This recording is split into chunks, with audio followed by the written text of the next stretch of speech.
It's open when we need like RSVP. Okay. But yeah, definitely.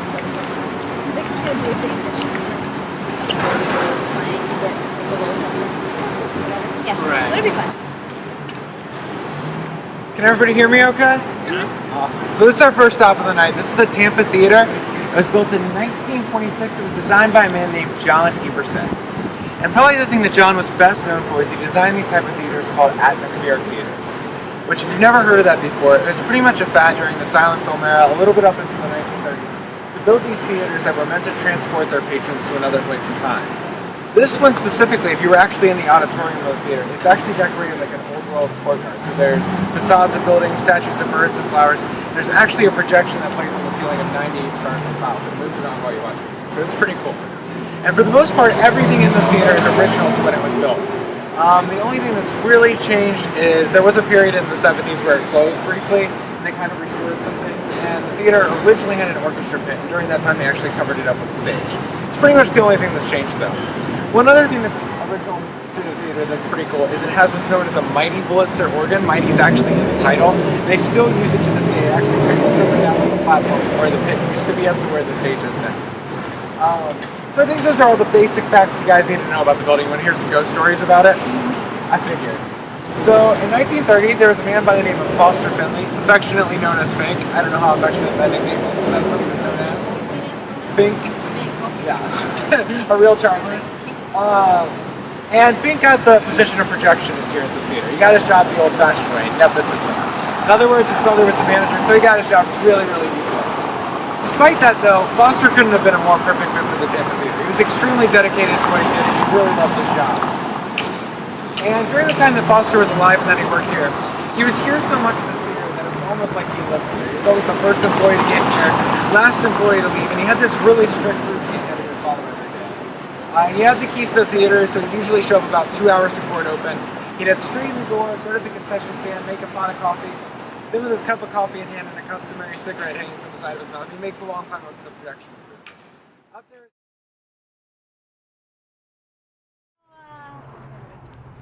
What were you expecting to see at this store? More haunted buildings. More haunted buildings? No. I was expecting to go... A little more visual. Yeah, there's more of a storytelling. Yeah. Where are you from? Clearwater, Florida. Clearwater? Yeah. And what made you want to take this trip? They talked me into it. They talked you into it? Why so? Maybe to like... for more historical background or more for the scare factor? Scare factor. Scare factor? Yeah. And you said you've been to other places that have this scare factor? Yeah, St. Augustine. St. Augustine? And do they take you on more personal tours? Yeah, you can go on self-guided tours. You can see the oldest pharmacy and the oldest school in the nation. Okay. It's one of the oldest cities in the country. All right. It's got a lot of historical. Very interesting. Thank you. I found it online, actually. Yeah. Yeah. Did you study history, or is this kind of just you Oh, learned it all while not on the really. job?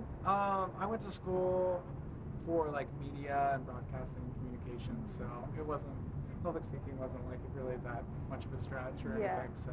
Okay. Have you experienced any of those, stories like ghost stories? I've seen people get some pretty weird pictures on the tours before.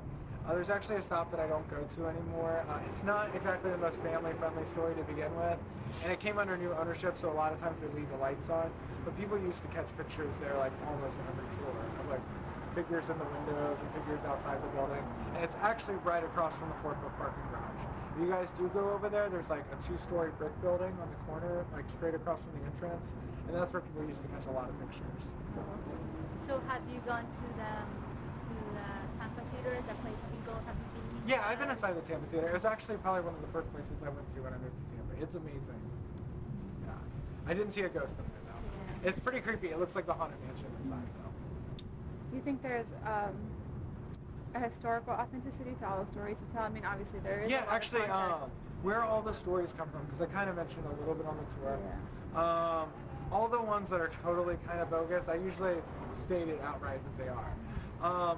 A lot of them, while they might be a little bit hokey, they really do come from either like a person's story or a documented story or like a combination of both. Pretty much the tour, I mentioned Deb on the tour, also my boss, they're both authors and storytellers. So they did a lot of like historical research and built the ghost stories out of that. Yeah. So do you keep the stories as they are? I mean, how many? Are there a lot of you doing tours around? Ooh, I don't know. We're all independent contractors, so I hardly ever see anybody else that works for the company. Okay. I was wondering if you stick with the story that they give you, like the facts, the story. Yeah, You, I mean, you can kind of, after you've been doing it for a while, you can kind of deliver it whatever way you want to, but yeah, it's pretty much the same backbone of the story. Yeah. Where do you think most of the people who come on the tour come from? Probably the busiest month is definitely October, and that's pretty much just locals. It's usually people that don't want to do like the big theme park things, that maybe have like little kids and stuff like that, and just want something a little bit not so in your face. Okay. So maybe people like And some a lot of times people locals. from out of town through like the rest of the year kind of do it, and then locals throughout pretty much too. Okay. And any other questions? I have a question, but for Halloween, do you guys you dress up? I usually do a little bit more than what I did tonight. I usually like will wear like some kind of like funny shirt or something, but I don't dress up too crazy. If you get Deb on a tour that I kind of mentioned, she goes all out. She has like spider webs all over and everything. Oh wow. Yeah. All right. So are we all set? Yep. Awesome. Well, great. Thank Good you. luck on your project.